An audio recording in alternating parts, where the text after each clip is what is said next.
ഞാൻ ഗോൾഡിൽ ഒരു 1/3 റിസ്ക് റോഡിൽ ഒരു ട്രേഡ് പോയിട്ടുണ്ട്. നമുക്ക് ആ ട്രേഡ് ഒന്ന് നോക്കിയാലോ? എൻട്രി ടൈം ഫ്രെയിമിൽ നമുക്ക് എന്ത് കാണാൻ പറ്റുന്നുണ്ട്? ഈ ഒരു സപ്പോർട്ട് ലെവൽ, ഓക്കെ, ഇത് 2 ഹവറിലെ സപ്പോർട്ട് ലെവലാണ്. ആ സപ്പോർട്ട് ലെവലിൽ നിന്ന് മാർക്കറ്റ് എന്ത് ചെയ്തു? ഒരു ബുള്ളിഷ് മൊമെന്റം തന്നു. ആൻഡ് നമുക്ക് എന്ത് തന്നു? ഒരു ബ്രേക്ക് ഔട്ട് സ്ട്രക്ചർ അല്ലെങ്കിൽ ഒരു ബുള്ളിഷ് ബ്രേക്ക് ഔട്ട് നമുക്ക് ഇവിടെ തന്നിട്ടുണ്ട്. എപ്പോഴും ഒരു ബുള്ളിഷ് ബ്രേക്ക് ഔട്ട് കിട്ടിയതിന് ശേഷം നമുക്ക് എന്ത് എക്സ്പെക്ട് ചെയ്യാം? ഒരു റീട്രേസ്മെന്റ് എക്സ്പെക്ട് ചെയ്യാം.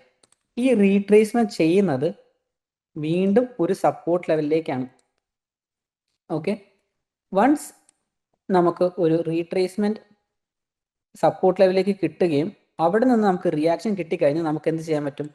ഒരു എൻട്രി പോകാൻ പറ്റുന്നതാണ്. സോ ഇന്നത്തെ എൻ്റെ എൻട്രി ഞാൻ എടുത്തിട്ടുള്ളത് ഈ ഒരു ലെവലിലാണ്.